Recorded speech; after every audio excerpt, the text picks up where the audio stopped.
Assalamu alaikum and welcome back to Misconceptions. And today's misconception is Islam's women, the position of women in Islam, and I guess how people, Muslims and non-Muslims, perceive the woman. So, Assalamu alaikum, Sheikh. So we're talking about the misconceptions about women. We've had so many questions from the audience. I think they might have a couple more, but would you like to add anything? As we're moving along on here, we're seeing that there could be misconceptions both from Muslim and non-Muslim alike. What I'd like to do now is find if we have any other questions from our brothers here in the audience. Yeah, I have a question. Go ahead. Some people say women worship their husbands. Okay, now in a previous program, we talked about this subject before. Yeah, I think that we have. Because there's a verse in the Quran talking about women being devoutly obedient. In parentheses, I've seen it added to their husbands, devoutly obedient to their husbands. And this, of course, was added by a husband. There's no doubt about it, that that's how that came about. So how do we understand that? Well, first of all, it didn't say that. It said because the husband's taking care of her, he's responsible for finances, he's responsible for taking care of all the women in the house, and for this reason, she's devoutly obedient. To who? To Allah. It says Allah gave him the authority, that actually gave him this position, so she's obedient to Allah. It's impossible to be anything else, because in other verses of the Quran it's clear that even though the parents, by the way, who have a bigger due to them from all of us, we have to give parents what is their rightful due. We could never obey a spouse if it was disobedience to Allah. We just can't do that. We can't disobey our parents except if they want us to disobey Allah, right? So that's how that works. I've heard instances where men have told their women not to go to their sick mother and see their sick mother, and women have to, well, my husband said so, so then I can't go visit my sick mother. In this case, you go to the very next verse. It says when they're having these kind of difficulties between them, you appoint somebody from both their families and let them mutually work it out, and then both of them have to accept that if they really want to work it out. Because we know that sometimes a man or a woman could really get out there and have a condition which is really odd, really weird. And if that's the case, their other relatives would come in and settle the thing, and you work it out and say, come on, you know, let your wife go to her sick mother. And on the other side, come on, fix the guy's breakfast in the morning the way he wants it. You know, let's work it out. It has to be a nice balance again, doesn't it? It says it, and that's absolutely the next verse. It's chapter 4, verse 34, talking about the role of the man and the woman. Then immediately chapter 4, verse 35, how to get resolution if there's any difficulty between the two of them. Okay, we can direct to the studio audience again. Any other questions regarding the role of women? Okay, go ahead, brother. Yes. 2 women equal 1 man in business contract. Can you give us a short comment on that? Okay, now business contracts, and even when witnesses for marriage. This is in chapter 2 of the Quran, verse 282. It's the largest verse in the entire Quran, and it deals with contractual agreements. It's a very clear business statement here that anytime you're going to do business, write it down and get witnesses so that there's no problem later in the matter. Very clear. But how do we understand the fact that it says that if you're not able to get 2 men, you can get a man and 2 women? So it appears initially that, oh, you're saying that 2 women equal 1 man. But actually, that isn't what's intended at all. That's the way it comes across. Yeah, it very much comes across that way because the numbers are there. But if you understand the condition of the women, especially at that time, and throughout history, many times the women are not as familiar with business dealings and contracts as the men might be. And you might be explaining it to her and she's busy with a child or she has other things in her mind and she says, I don't remember that, what was said. And the other one would remind her. And that's what it says in the Quran, that the other one will remind her. That's all. Didn't say that she's dumb, she doesn't understand.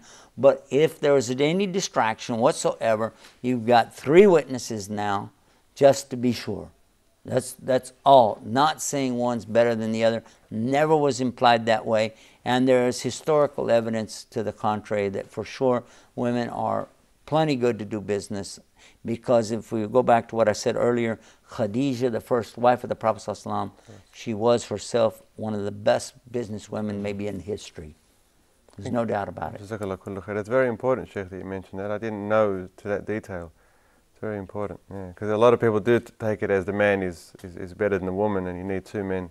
Huh? Yeah, Do we have any other question about it? I'd really like to hear you explain one question which I usually get from non-Muslims is about that Muslim men are forcing the women to cover up and hide. They're demanding from them that they must be covered. That's a fair question, and actually there is this going on amongst some Muslim men. However, this is not what Islam teaches. Because I've been in homes where when I enter, they want to make sure all the women are hiding in another room, and they never come out. They can't walk through, and they might even tell you, oh, the lady, she needs to pass through. Will you go in another room so she can walk through to go out? You're like, what? What are you talking about?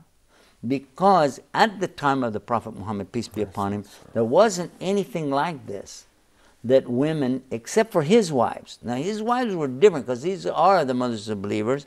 These were survivors after he died, and they were protected from men, unwanted glances at them or advances from them, things like that. But other than that, all the women have always been free to move about, do what they need to do, provided they stay within normal restrictions, because everything in Islam is about rights and limits. Rights and limits. There's always this balance.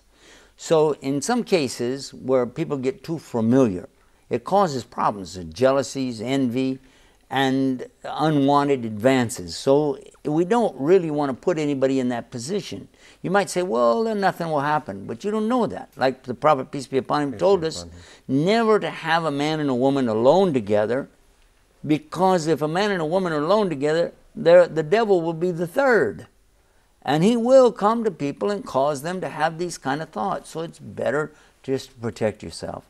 So if a woman needs to go to the grocery store and she's passing through the house, she's not going to go through there improperly dressed.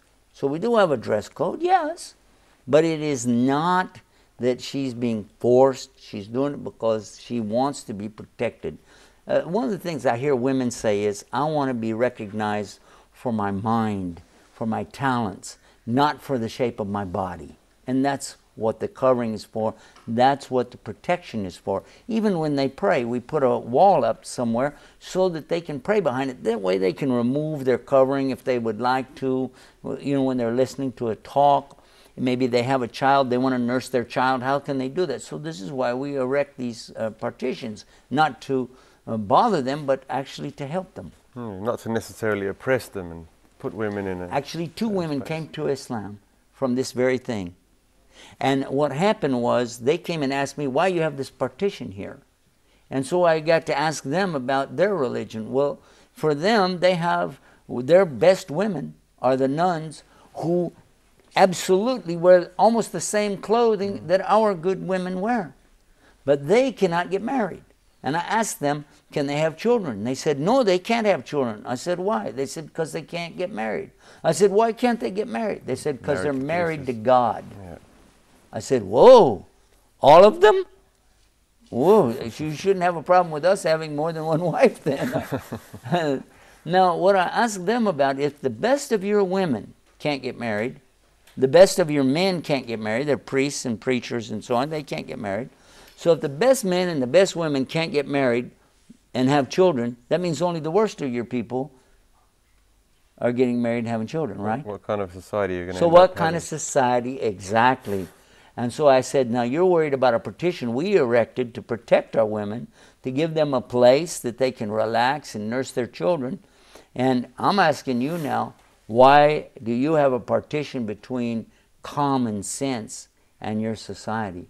Why not let the best of your men and women get married? Do you know what happened? Yeah. I told this story many times when I went back to that same community. It's down in Florida. Do you know what the brothers told me? They said, Sheikh, after you left, both of those women came back, entered Islam, and they're sitting on the other side of the partition right now. Alhamdulillah. Can we get one more question from the audience before we wrap up? We're nearly out of time, so. Yes, I have questions. Okay, go ahead. Men must beat their women. Men must beat their women. Yeah, you get that a lot. Yep. All Muslim men beat their Muslim wives. This is taken from the same verse in chapter 4, verse 34 of the Quran.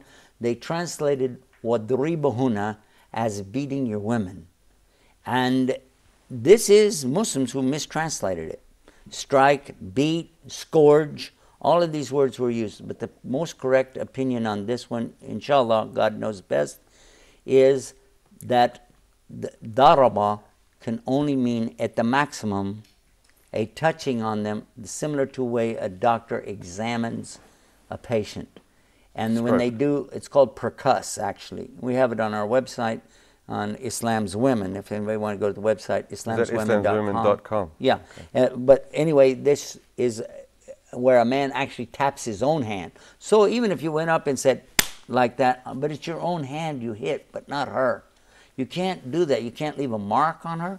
You can't slap her face. You can't do it. This is forbidden in Islam.